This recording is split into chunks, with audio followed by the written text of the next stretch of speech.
we're talking about democracy, run through the most small d democratic way, where everyone has a chance to participate. And typically the conversations revolve around elections and our democracy, but sometimes folks want to talk about student loan debt or the Second Amendment or climate change.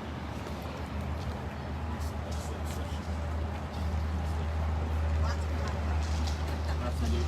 And so it'll be really interesting. You know, every community produces a different conversation. So we really learn.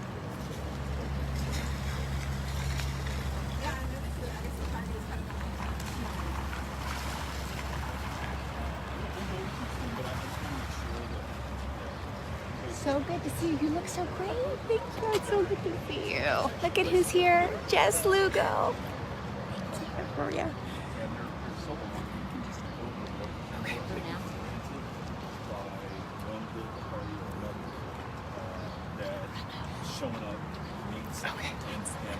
Okay.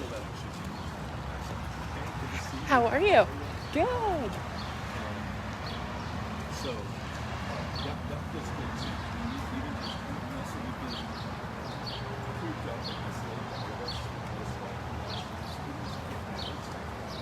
It does. Yeah. It's kind of in person interaction. Totally. I mean, just the social.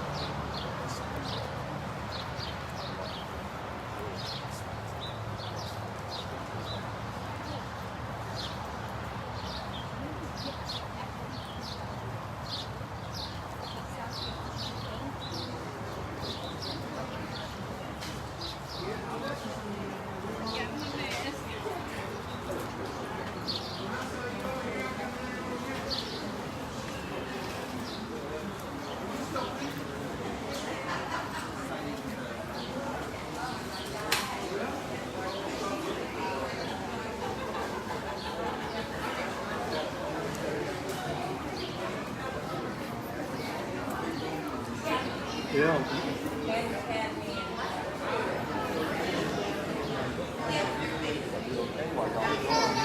They just ought to be ready.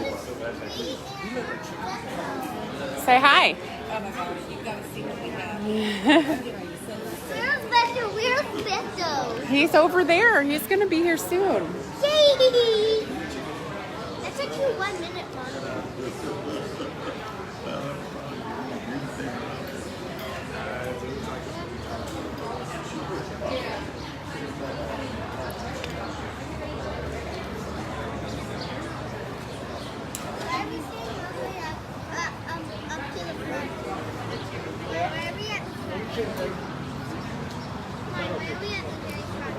We're just waiting.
I think he's over there, baby. You want to go see? Yes.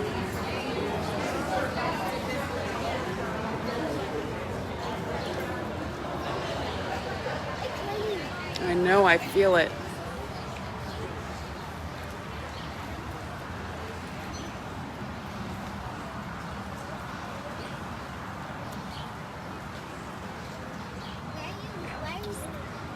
Okay. Why are you making a little video of this area? Because. Mommy, Okay, it looks like he's talking to somebody, baby. Oh. Oh, look. Keep walking.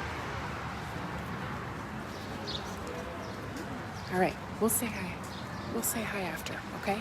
We'll say hi after. Keep walking. Keep walking, come on. And another condition that just folks will try.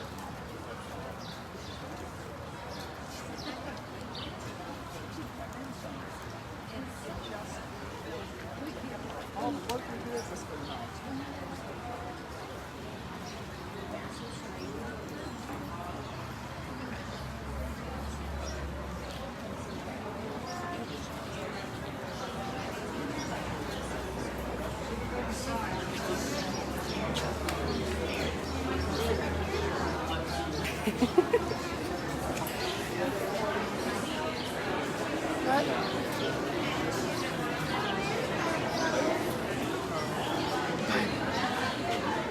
Just, come on.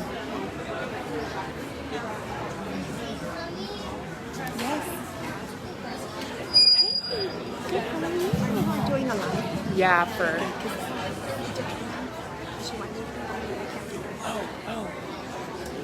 We needed something. Oh, for Instagram? Yeah.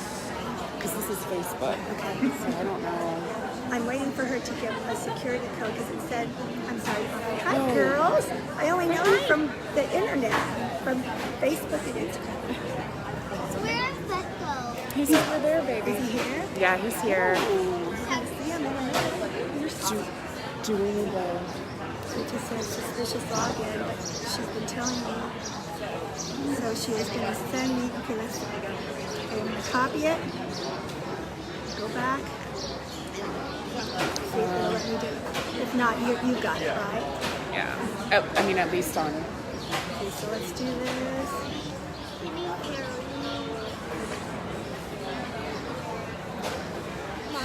No, baby. Are they out this way? Yay! You're my lucky charm. Okay. Such great stuff. So,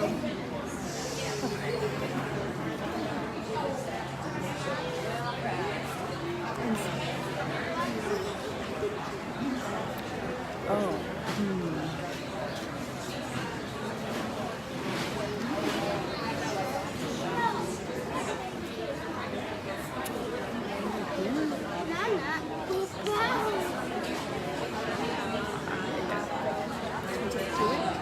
Okay.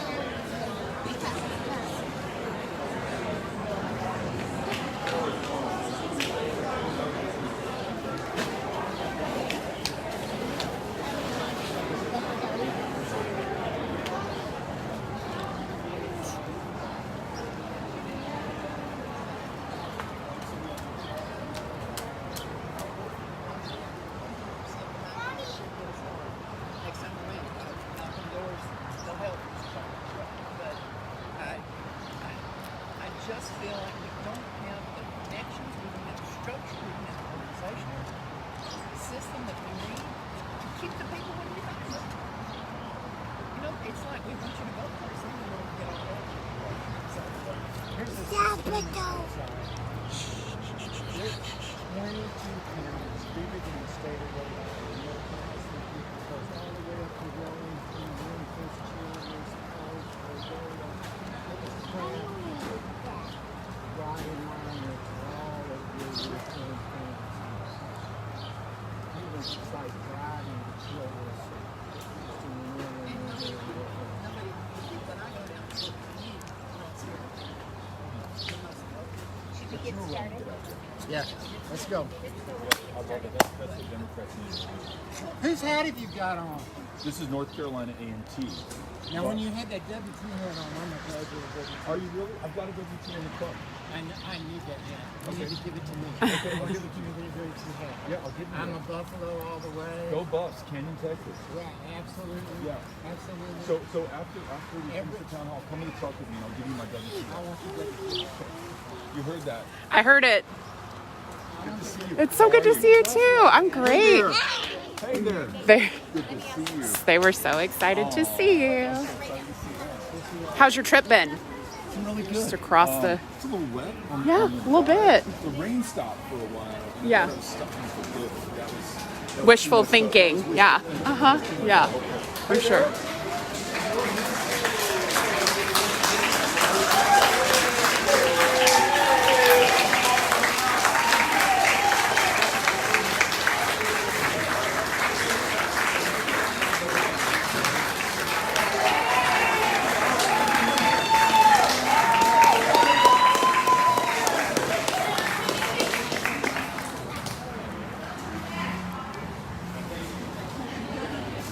Is the microphone working? Yeah, it is. Yeah. Well, Zio, thank you so much for organizing this. And thank you for everyone that's out here. I couldn't be more delighted that we have so many people from Cook County. Before I set our man to talking, I want to shout out. He assigned me to 5 counties the last time he was running for office. And I want to shout out to Stratford, Texas, and Sherman County, and Dalhart, and Dalton County, and Hartley County, and Cheney, Dearmouth, and Steinway, and Cactus, and Warren County, and Border, and St. Louis College, and Hutchinson County, and Gwinnett, and then last and most importantly, Cook County in Gainesville, Texas. I'm going to tell you, this is the reason, and also the young lady from WT, who's actually going to get to me after this is over, who was in Lubbock, who said, what do I do to register voters in WT? And I want to say to all of those 5 counties and this counties, we're just getting started. Yeah? Yeah! I mean, we're just getting started. The story is the same. The narrative is not the negative story. The story of democracy is faith and optimism and grit, not fear. We're not built on fear. And this guy even has this emotion. We're moving forward. We're not going backwards. We're moving forward. I've seen him do it 1,000 times. I used to trail around Graham, Texas, the first time I ever saw it. We're moving forward. And we're not about exclusion, we're about inclusion. I'll say this before I hand over the mic. I'm actually in agreement with Governor Greg Abbott about election integrity. The problem is, he's got his data turned upside down. He's looking at something that didn't happen, which is voter fraud, and something, not looking at something did happen, which is 6 million people did not vote. Right. And then I just got one question. I'm not going to take this question extra time. I just got one question, and it's really for Cynthia as much as it's for you. We'll work for the best, but prepare for the worst. And if we prepare for the worst, it means we're going to have to knock on a lot of doors. Now, I'm not like you and Pat Ledbetter. Pat Ledbetter's here, and when she knocks on the door, she learns the person's story. She's just like him. She learns about their dogs, their cats, their kids, their grandparents, their aches and needs, whether or not they got a good garden, if they're tomatoes and everything. Then him and her, they walk away from there, and they have the people's support. And I said, you didn't even talk to them about issues. And they said, yeah, but I heard their doors. So we're going to have to knock on doors. We're going to have to be an army. And we got one leader that, hard as it is on your family, hard as it is on you, right now we only have one leader to preach the end of the deal. Hate to put it on you, no pressure. Okay?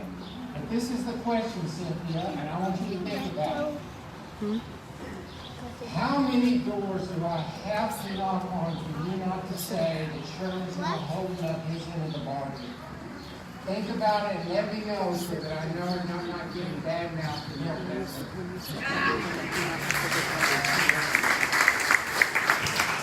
Thank you, Sherman. And thanks for coming out today. Each and every one of you taking some time out of your Monday morning to welcome an old friend from El Paso, Texas, who just drove in from Wichita Falls to see you and to be with you. Can you turn the volume down just a little bit? It's a little wet out there. Not something I'm used to in El Paso, Texas, in the Chihuahuan Desert, where You get as much rain today as we will get in the entire year. But the fact that you still came out really means something to me, and I'm very grateful to each and every single one of you. My first stop when I got to town was the tax assessor collector's office, who also serves as the voter registrar for Cook County, so that I could get certified as a volunteer deputy registrar. So this badge on my shirt here means that I'm street legal to register you to vote in Cook County. Okay, so just point me in the right direction. We'll knock on some doors together. We'll get some people signed up, and we'll get them up there to vote. I see another VDR right there, and what's that? And you got lots of forms, so we're going to be able to do that together. One of the very sad things that I heard, and afterwards, if I heard it wrong, please set me right, is that the great fried pie I ate here last time I came is no longer available. The fried pie shop closed. I really had my heart set on that. So if that is in fact the case, you're going to have to point me to the second best option for carbs and sugar to power me on the dental mattress. Okay, so just be thinking through that problem. There's a lot of history in this community. I know that Pat Ledbetter could do a far better job than I could in recounting that, but just as a stranger in your midst, let me just share with you some of the impressions that I gained from being in Gainesville. One is something that Sherman Moore told me the first time I was here, when we were at the Santa Fe Depot, that historic building where we actually came to visit our 254th county in the 2018 Senate campaign. Many of you were there. They were really fun days. Felt so good. We had the red, white, and blue bunting. We had the music. We had the people. The place was packed. Somebody made a cake to commemorate the 254th county. And as I'm approaching the stage, Sherman Moore tells me this great story about an entire division that was training just outside of Gainesville in World War II that all embarked on trains at that depot and took those trains all the way to the East Coast, boarded ships that took them across the Atlantic, and literally almost on this day, it was actually yesterday that we commemorate D-Day, they landed on those beaches in 1944. And every single man who had prepared and trained here in Gainesville and boarded those trains was on that beach. But we know that not every single one of them came back to this country, at least not alive. And we remembered them a week ago today, on Memorial Day. If you're like me, you went to the nearest national cemetery. I went to the Fort Bliss National Cemetery, where we got to see the gravestones of those men who perished on that day. You read the date on which they were born, the date on which they died, and you know that they were 18 years old and 19 years old and 20 years old, and they freely gave their last full devotion to this country. They laid it on the line for all of us so that we could be here right now. And Gainesville and Cook County play such an important, fundamental role in that story of who we are as Americans, because not every man training in Gainesville was from Cook County, or even North Texas, or even from this state. They came from all over the country together as one unit. You know, maybe the sons of rich parents, maybe the sons of poor parents, of farmers, of bankers, and occupations in between. But the thing that defined them was not their station in life, not the party to which they belonged, not how much money they had in their bank accounts, but the fact that they were Americans. And they were willing to put their lives on the line for all of us. And I think about that every time I think about Gainesville. I think about something else that Sherman told me. He said that that depot marked the last stop on President Truman's 1948 whistle-stop tour of Texas. And I have not seen the transcript of the president's remarks, but I do know, riffing off of what Sherman just said, that at some point he said the following. He said, America was not built on fear.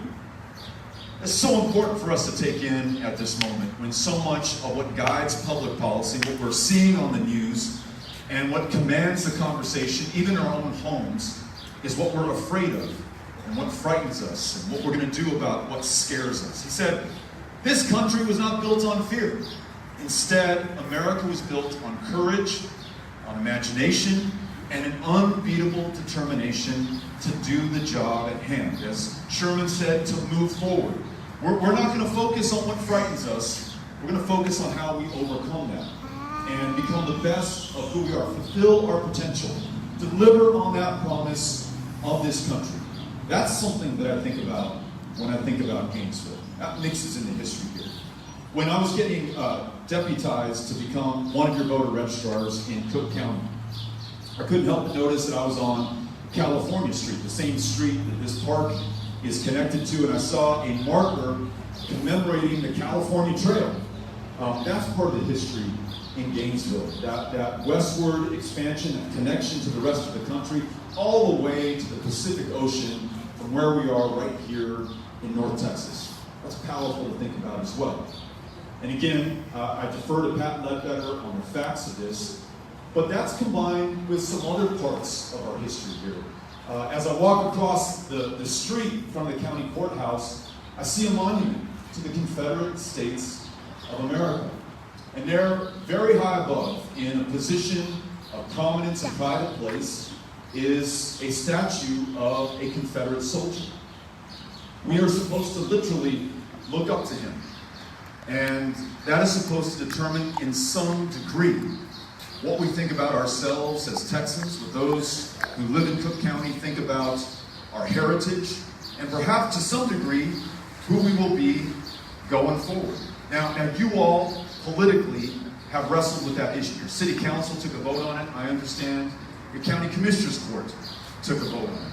I don't know that you individually had a chance to take a vote on it. Maybe you should, maybe you shouldn't. But I thought that was interesting and part of your history. And then there's this, something I did not know, and I don't know that Sherman shared this with me last time I was here, but I have since my last visit learned about the great hanging at Gainesville, where 41 suspected Union sympathizers in the year of our Lord 1862 were hung from the same tree. And I think 2 more were shot and killed as they tried to escape. And whether they were Union sympathizers or not, they were killed by those who were defending that Confederacy. In defending the Confederacy, defending the institution that the Confederacy arose to defend in the first place, and that is slavery. Keeping our fellow man, fellow woman, or fellow human being in bondage in service to others to build the wealth and the greatness of this country. It can be shared by those who share my pigmentation and not by others who don't. That's part of the history of this community. This is an awful long wind-up to say that the reason that I came here to you from my hometown of El Paso today is that the history of this country, that arc of the moral universe that bends towards justice that Dr. Martin Luther King always told us about and promised us, is threatened unlike any time that I can think of since the 1860s, since that great contest decided what the future of this country would be. You have the first successful invasion of the citadel of democracy, the United States Capitol, since the War of 1812, and that took place 6 months ago, almost to the day, January 6, 2021. A mob of seditionists, of insurrectionists, of coup plotters were able to overwhelm the Capitol Police after killing one of their members, and 4 others were killed in that invasion, carrying Confederate battle flags, as well as political banners of one party, erecting a public gallows in front of the Capitol where they promised to hang the then Vice President of the United States of America, Mike Pence, and sought to kill members of Congress where they worked. And thank God, and thanks to the Capitol Police, they were unable to do so. That insurrection followed on the heels of the propagation of a big lie promoted by the then President of the United States, Donald Trump, who said that somehow there was a level of voter fraud in this country, counted not in the dozens or hundreds or thousands, but millions, that denied him his rightful place as the next President of the United States. And that somehow that voter fraud was concentrated in those communities that have a large African-American population. In Philadelphia, where they tried to overturn the election results in Pennsylvania. In Atlanta, where they tried to overturn the election results in Georgia. and then in Mexican-American communities in Arizona, where I believe they are still recounting the votes of the November 2020 election. That lie, first shared by the president, and since then trafficked by members of Congress duly sworn to serve the Constitution and you and I as Americans first, Republicans and Democrats a far second, believed that big lie by tens of millions of our fellow Americans. And look, I don't judge them, I don't blame them. Those Americans who believe what the President of the United States of America told them to believe, those Americans whose senators, like our junior senator here in Texas, told them to believe, I don't blame them. But I do say that it is incumbent upon all of us to meet that challenge, because following that lie and following that insurrection, more than 360 bills were introduced in 47 state legislatures to change the way we vote, the hours in which we can vote, and who is allowed to vote in this country. It marks the single greatest concerted attack on American democracy in our lifetimes, and I would argue in the lifetime of this country. Now, if we believe that the government is us and that we are the government, is for, by, and of the people, then we cannot be merely witnesses or bystanders to what has happened. We cannot shake our heads, yell at the TV, tweet or Facebook post our frustration. We must act. Thinking back to the words that President Truman perhaps said right here in Gainesville, he didn't say them here, he said them somewhere, and I'm saying them here. That we're not built on fear. We can't be afraid of the situation that I just described. But we have to meet it with courage, we have to meet it with imagination, and we have to meet it with an unbeatable determination to do the job at hand. Because these voter suppression bills, like the one pending in Texas, will target people in this state who historically been targeted by voter suppression in the past. I'll give you some examples. This voter suppression bill in Texas, SB 7, would do away with Sunday morning voting. Now, if you're like me, that's not a big problem personally. I like to sleep in on a Sunday morning. Maybe go to church if my mom guilts me into it and gives me a phone call. Hey, Beto, I'd love to see you today. I'm okay not voting on Sunday. But there are many who there are many who only vote on Sunday. There are programs called Souls to the Polls at black churches all over this state, where the congregation, after the service, convenes and they walk over or drive over or take the bus over to the nearest polling place and vote together. It's historically what they have been doing for their lives, for generations before them. And Texas, for some reason, finds that to be objectionable and is going to change that right now. This voter suppression bill would require a veteran who has come back from Afghanistan with post-traumatic stress disorder, a veteran who served this country, put his life on the line in Vietnam, and has traumatic brain injury as a result, to disclose their personal, private medical information before they're allowed to vote an absentee ballot. In other words, forever, Texas took your word for it. If you had a disability, you wanted to vote by mail, all you had to do was tell us that you had a disability and that was fine.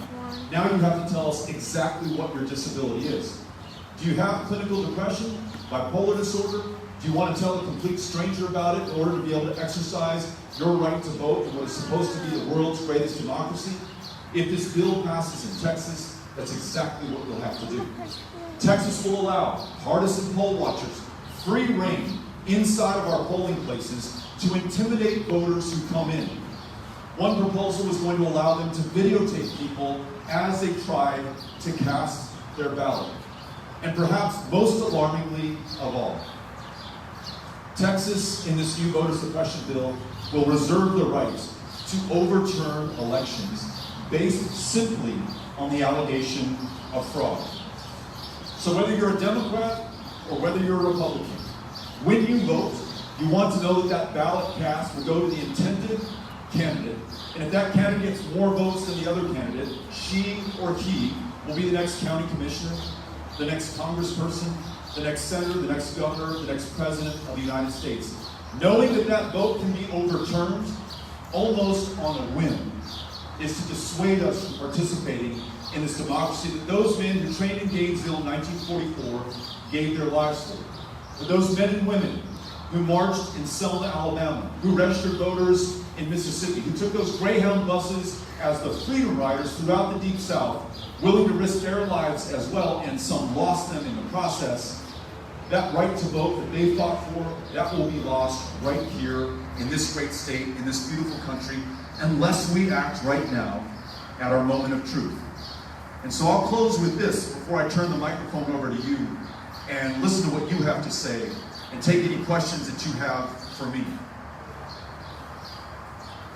We do not have to be merely witnesses to this, we can act.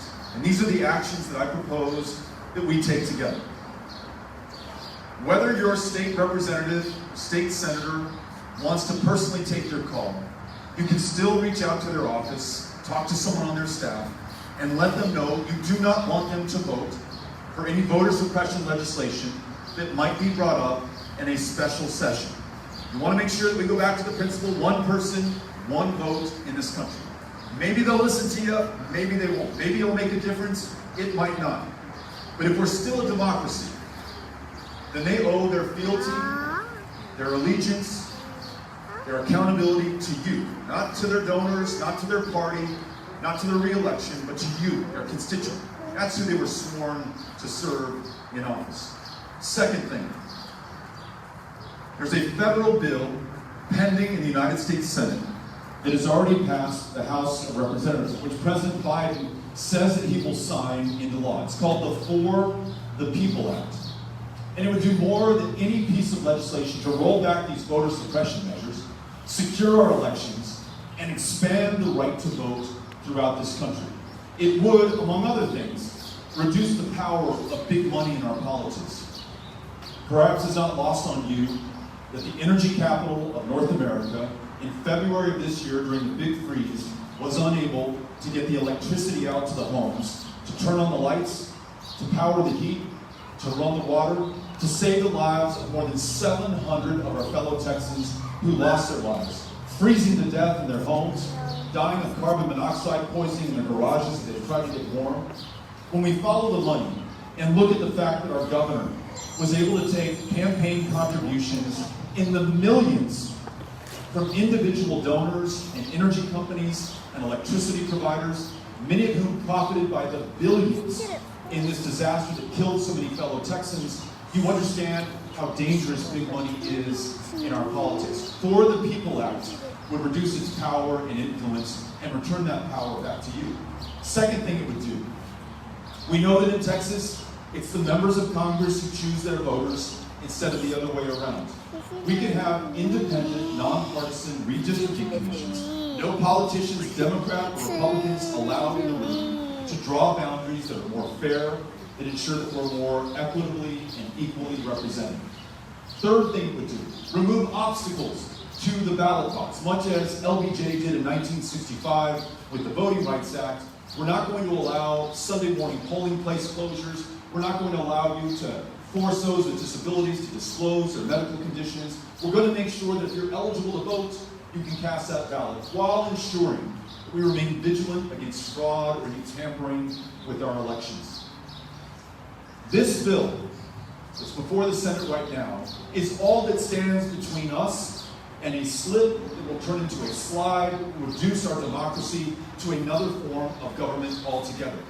It is what Abraham Lincoln, going back to 1862, warned us about in his second inaugural address, the last best hope of earth. That's what he called representative government in America.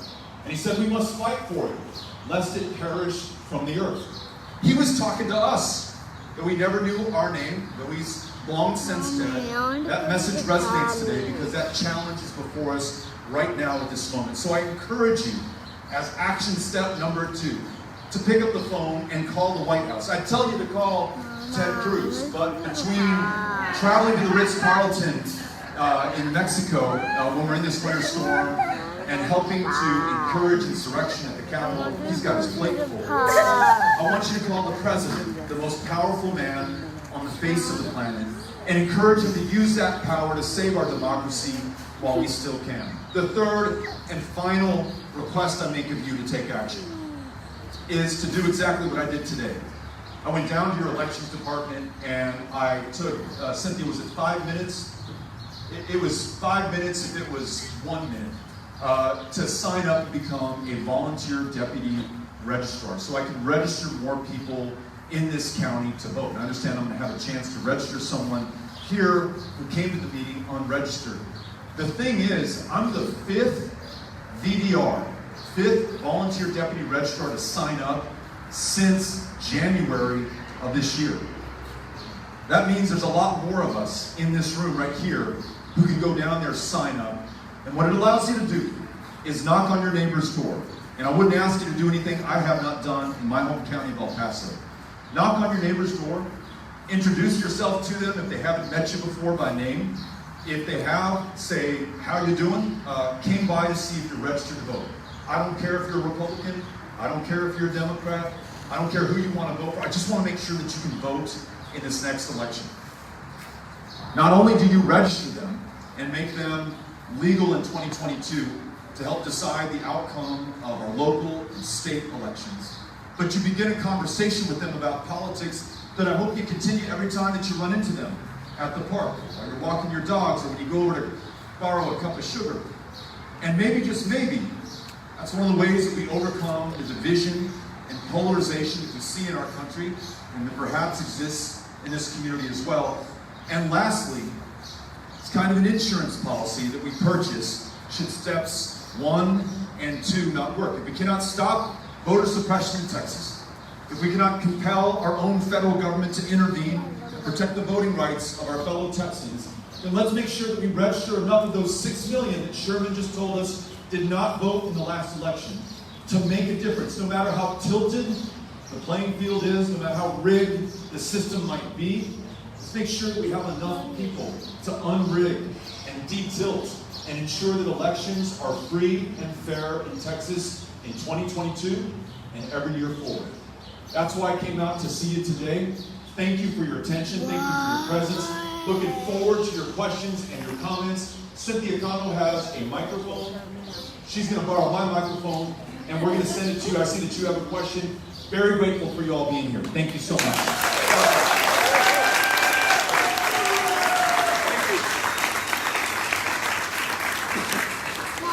Now can we go to the car? I need to register. Great. Let's register. So are you Jenica? Okay. So I've got Jenica's voter registration form. She completes most of it as her voter registrar. I just have to sign it and date it. And then I'm going to turn this in at the elections department before I leave Cook County today.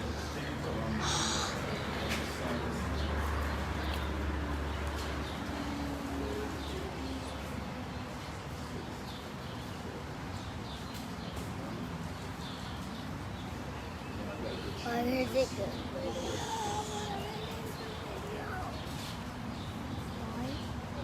Go, Jenica.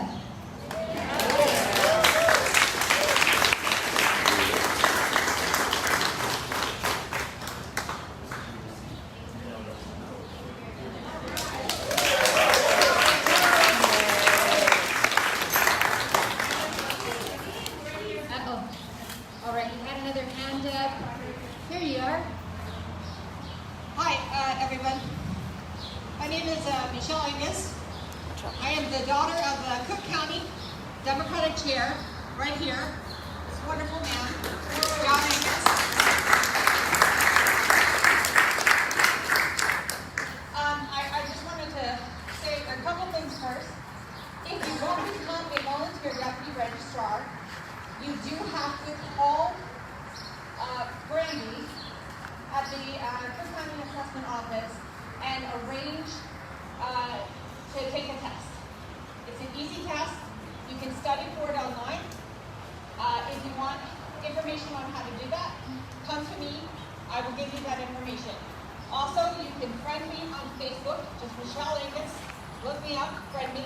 Or you can join the Cook County Democrats Facebook page. Please feel free to do that. You'll get lots of information there. I do want to say that if you want to pass for the people to act federally, the two things holding that up, Joe Manchin and Kristen Sinema. And Joe Manchin announced yesterday, I believe, that he is not going to sign the For the People Act. And it is important, I think, for everyone to contact them. They may not represent us in our state, but they represent us here. They represent us because their decisions will affect every American. And it's important that we contact them. I have that information. It is also online. Again, if you would like it, you can come and talk to me afterwards. I'll give it to you. I have called both of them. I have written them letters. Unfortunately, I haven't been able to email them because it requires me to be a citizen of the state. Joe Manchin is in West Virginia. Kristen Sinema is in Arizona. So if you know people in those states, tell them to contact. Tell them they need to support the For the People Act. But most of all, if you really want to get this through, they need to drop the filibuster. We need their support for that. So they need to hear as many voices and as many stories as possible as to why that needs to happen. I included personal stories of what happened in 2020 when people that I know tried to vote and were unable to, who had their votes discounted because of just nonsense. And it's worse. It's worse all over the country now. So find a story if you have a story. You know, tell them about your mother who's in a nursing home and who, has to vote by mail and now is going to, they won't be able to get that application when they signed up once per year. That there's only one drop-off box, so they can't drop it off with the people in their nursing home. They have to make the trip themselves and hand it in to the courthouse, which is a really difficult thing for a lot of people. Just find your story and tell them. Tell Joe Manchin, tell Kristen Sinema, look, this is what we're dealing with. We need to get rid of the filibuster. We need to pass the For the People Act. We need to save democracy. And thank you. Michelle, thank you for that. And John Angus, thank you. We are so grateful for all of your service in every capacity in which you have served, and certainly for bringing us all together today. Very grateful to you. And great point on the filibuster. That's really what stands between us and the For the People Act, and then so many other things that we want to get done as a country. Again, not just for Democrats, not for Republicans, but for all Americans. So we've got to make sure that Joe Manchin, that the president understand this. And on that news that Joe Manchin is not going to vote for the For the People Act, he said that. He wrote an editorial yesterday that was published. Someone reached out to me and said, don't lose heart or hope over this. Very often in the midst of negotiations, your negotiating partner will walk out of the room or tear up the deal. Sometimes in our marriages, we have something similar that happens.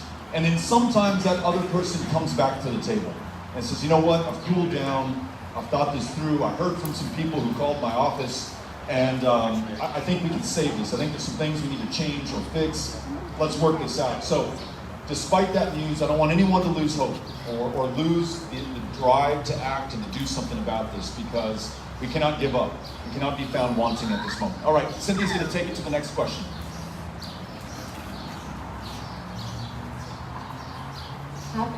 Hi there. Thank you for coming, and thank you for having this forum and having this conversation.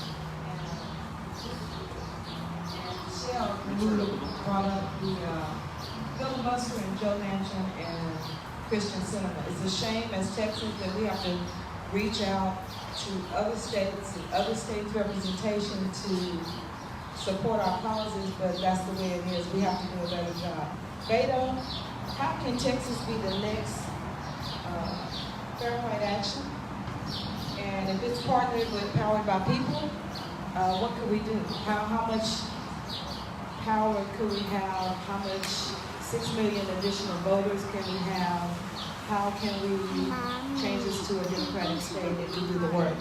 And my second question is, or comment for you to answer or respond to. Why do I feel like reaching out to my representative does absolutely no good? I just feel like I'm just calling and I don't even feel like they're taking the information. And I definitely don't see the results from me calling that representation for what I support as his constituent or her constituent.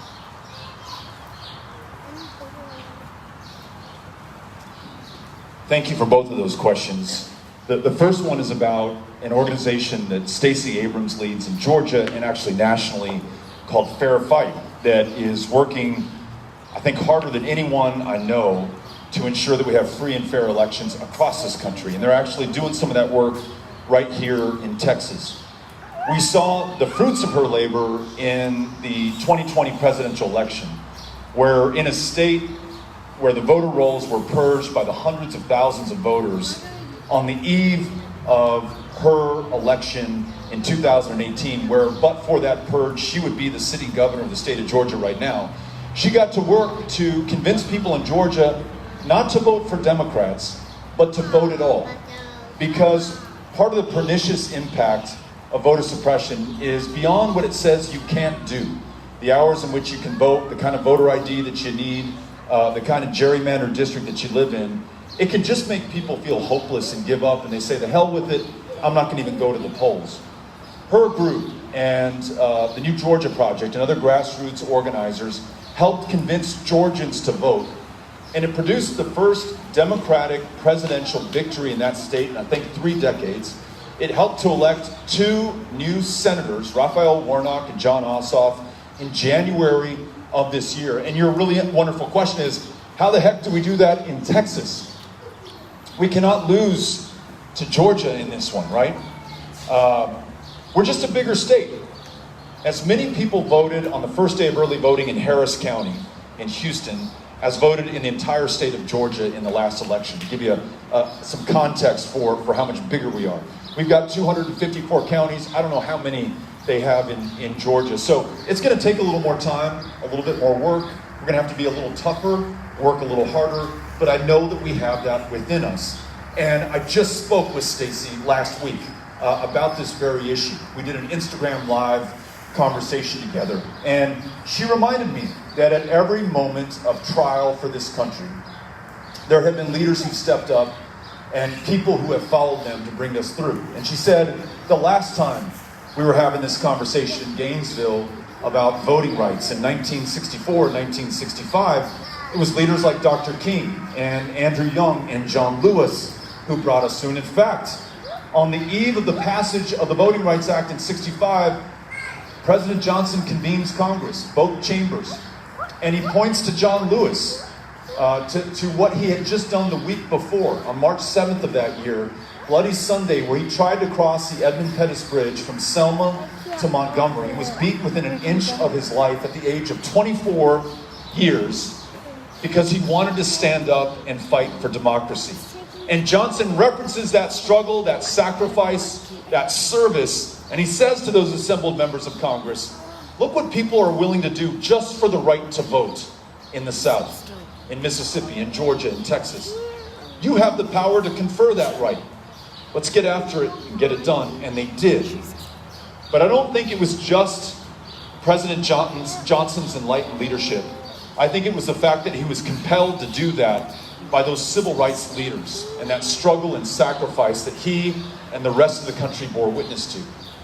We have to do something like that. I'm not asking anyone to get beaten bloody. I don't want anybody to have to put their lives on the line. But I do want to ask you how you think you can sacrifice, and how you can serve, and how you can struggle right now. And if that struggle involves going down to the county elections department, making that appointment, becoming a VDR, knocking on a stranger's door to get them signed up to vote, that can be kind of a scary thing. Then do that. If it's something more than that, organizing a protest or a march right here in Gainesville, and wouldn't that shock some people if the March for Voting Rights is originating here in this part of North Texas that's supposed to be so red, then maybe that's a way that we follow Stacey's example right here in Texas. So yes, let us work together. And then the last question, what do we do when our elected representatives don't listen to us, when we feel that our voice does not matter, we have to remember that our vote does. And there's a very important election coming up in 2022. And that call to register voters will make all the difference in that election if we heed it right now in 2021. If we bring enough new voters to bear, then what I think the rest of the state will realize is we are not so much red as we are non-voting. And when we become voting, who knows what the outcome will be? We might very well have different representation and a different majority and different priorities in a legislature that just convened and broke up without addressing the electricity grid or the pandemic or the fact that we're the least insured state in the country where people routinely die of diabetes, or that the minimum wage is $7.25 an hour for working men and working women in this state. I'd love for them to focus on that before they focus on which sports transgender kids can play or any of the other things that they brought up, including an elections bill that was a solution in search of a problem. So let's get out there and register folks, vote, and win elections going forward. Thank you for the question.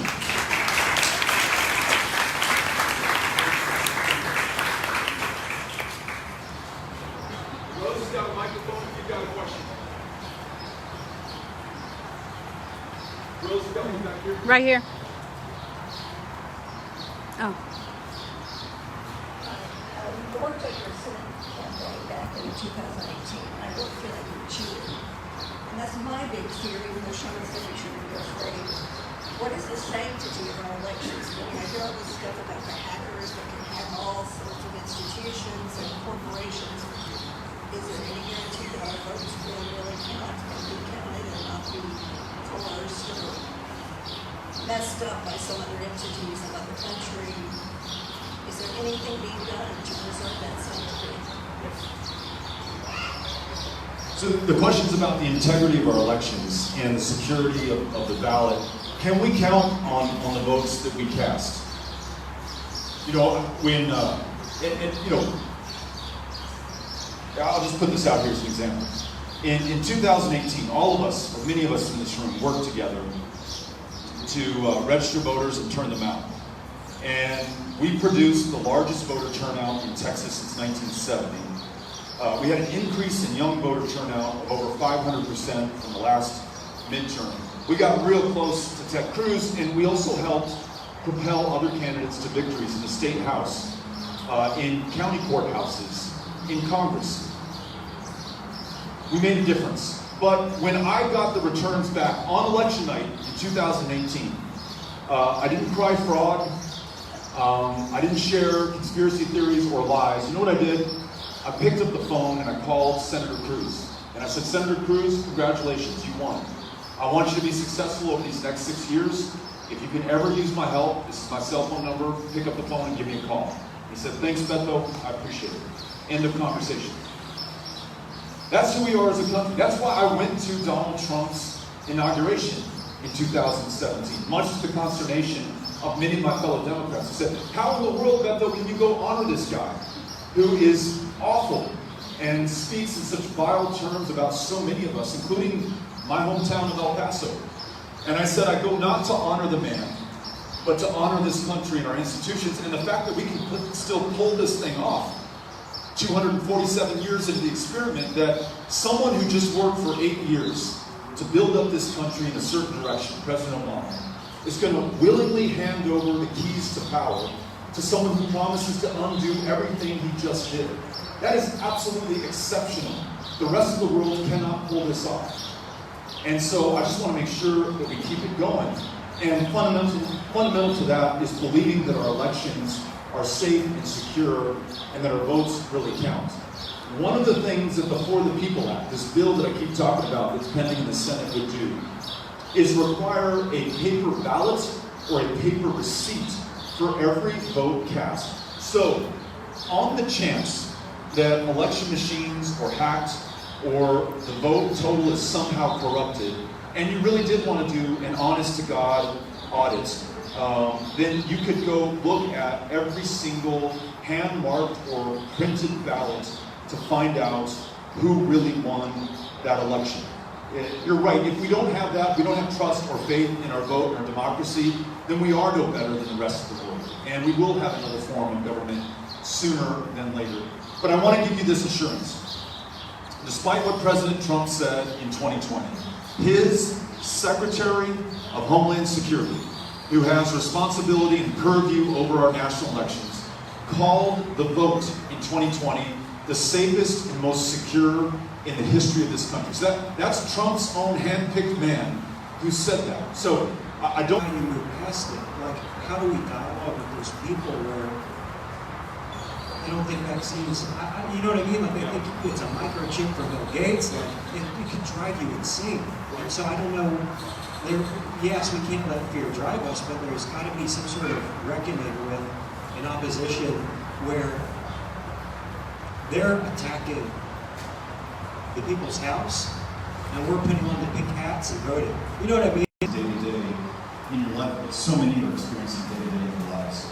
And I love that you asked the question from a very compassionate posture, empathetic. You know, how can I communicate with somebody who is living in a different reality and is not understanding the facts, or at least reality as I see it. And you know, if tens of millions think there's election fraud and the president is illegitimate, if they don't believe in the public health guidance that's been offered, if you don't have those who possess the bully pulpit in the last administration willing to call out anti-Semitism or racism, and instead encouraging both of those after the Charlottesville white supremacist protests in 2017, what does that mean for our country?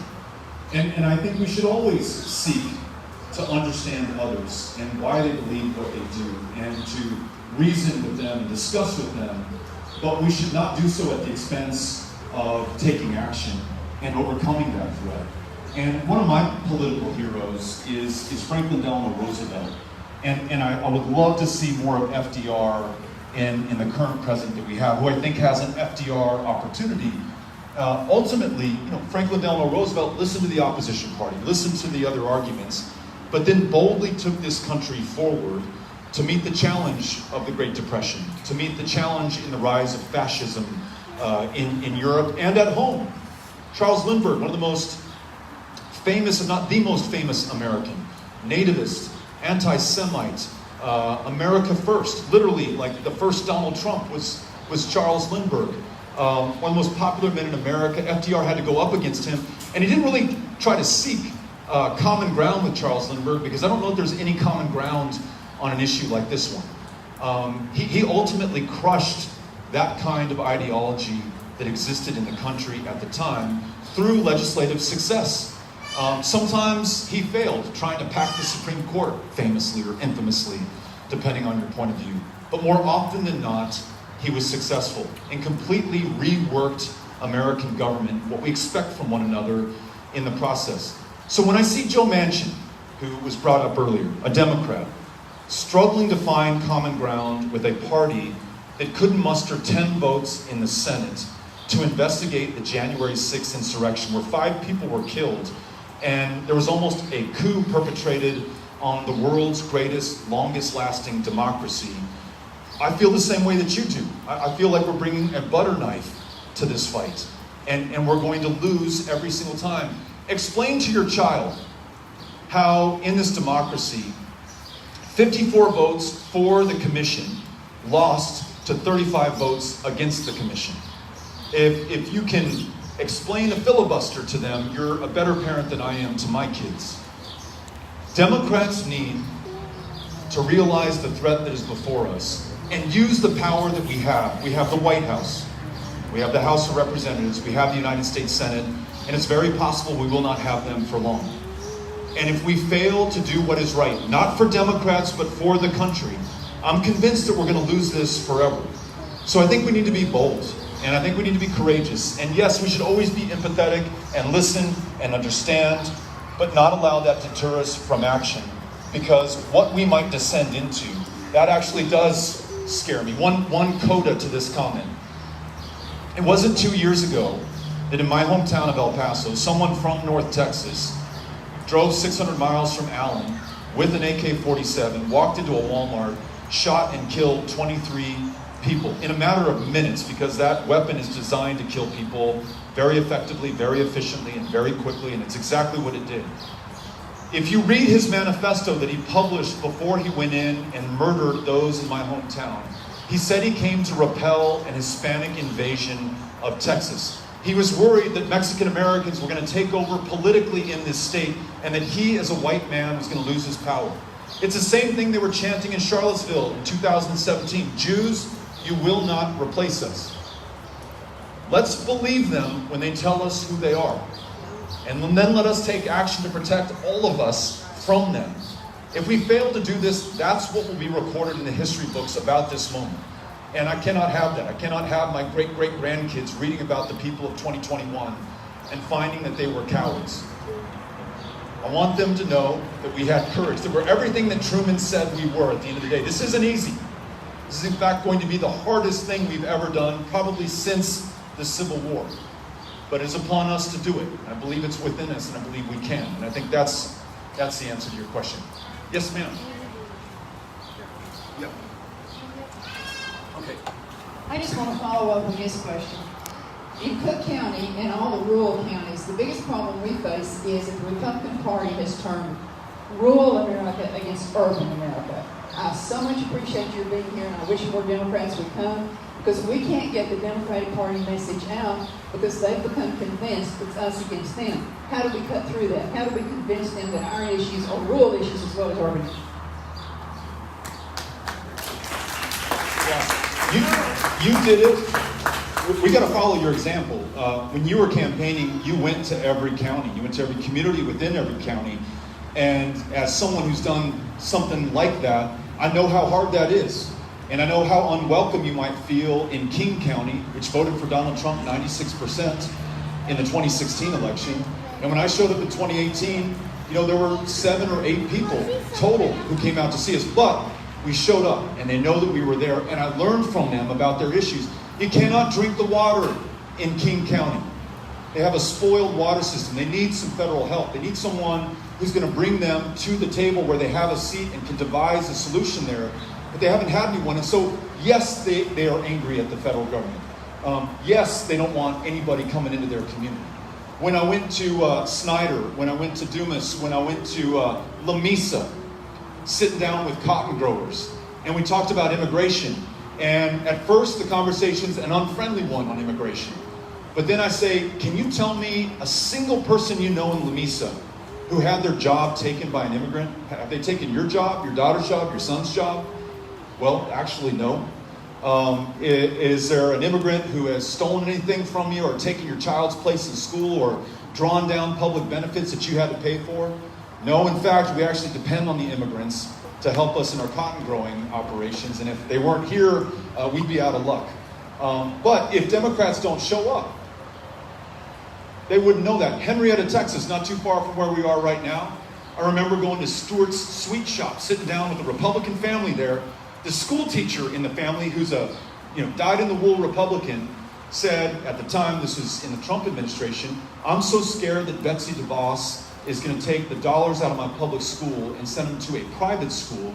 But I'll tell you, I'm going to fight tooth and nail for those kids that I teach each and every single day. She and I agreed, and I think she's thinking, holy shit, this Democrat, who I thought was the devil, he cares about public education just as much as I do. He cares about health care in this county whose public hospitals closed just as much as I do. He cares about a minimum wage that we can't live on just as much as I do. He's not coming to do anything bad to me. He's coming to help. And that's what they felt about you when you showed up. But Luke Warford, who's here from the Texas Democratic Party, he needs to be hearing this. And he needs to share it with the chairman. And the Texas Democratic Party does need to do a better job of supporting you the next time that you run.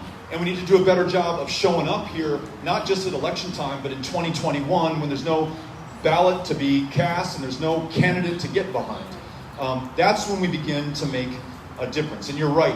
That ensures that they can't turn us against each other. So I'll do my part. It sounds like you're doing your part. Luke is here on behalf of TDP. Luke, you guys are going to do your part. I'm getting a thumbs up from Luke. So thank you. I appreciate that. We got time for one more question. Yep. I've been fighting this year.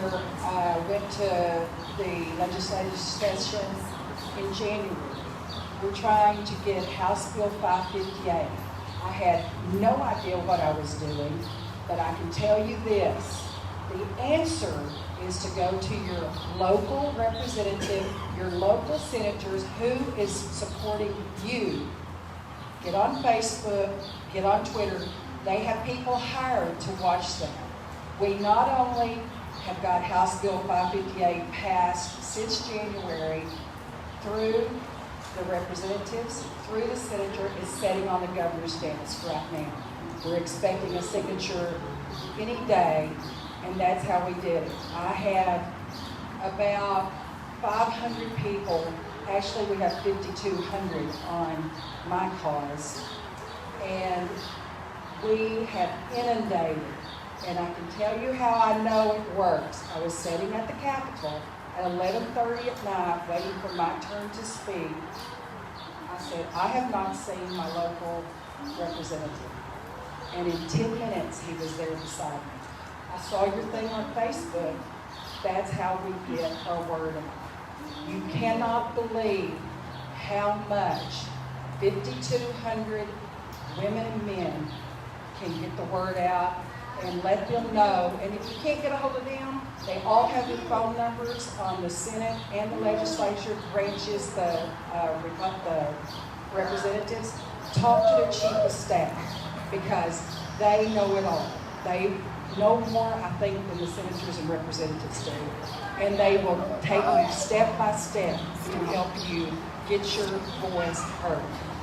And it works.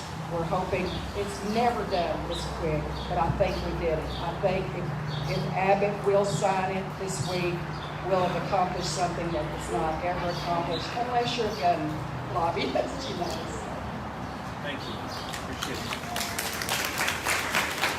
But a really great point. Let them fear you. Not through threat of violence, not by bringing guns with you, which some people do and sometimes happens. And it is a real threat to our democracy. Let them fear you because their primary motivation is to get reelected. And if they feel that will be compromised by failing to listen to you, failing to include your point of view, then they're going to change course pretty quickly. And it sounds like you were able to do that with those 5,200 friends of yours. And that gets back to our questions about getting folks to listen to us. Maybe they won't individually, when we approach them individually. Maybe they will when we approach them in concert together, which is part of why we're bringing everyone together today, right now.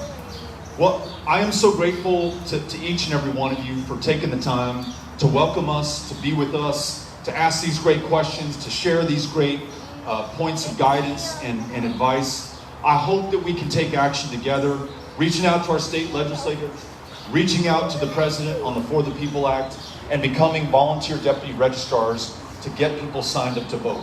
Cindy and I will hang out for a little bit for anyone who would like to say hi and give us directions to the best fried pie in a 50-mile radius. Otherwise, I cannot wait to come back, as you just suggested that we must, to come back and see you again soon, to continue to help organize and to change the message that we hear in communities like this one. Thank you so much. Very grateful to you all. Gracias.